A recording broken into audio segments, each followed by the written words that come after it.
行政院长杜荣泰到立法院报告总预算追加案，不过十一这期这预算当中有超过3成是本地互人抬掉，搁变倒转来的。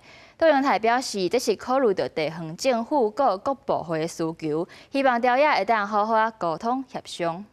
追加预算税出追加878亿元，将以原预算收支剩余予以弥平。行政院长杜荣泰带领主计甲财政相关部会首长，针对114年度总预算追加案报告。不过，南亚立委不满，在878亿当中，竟然包括2届立委罢免案甲公投的15亿。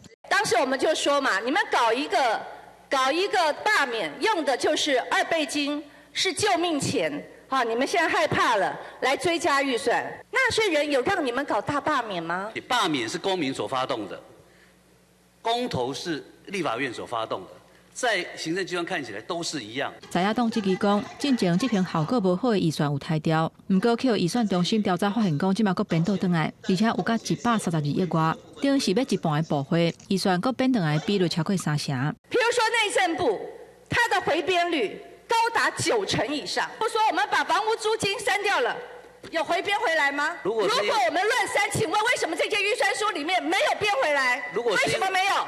你有没有道歉？报告委员，如果是因为冻结而误戳为删除，那这一点我表示道歉，并不是造谣。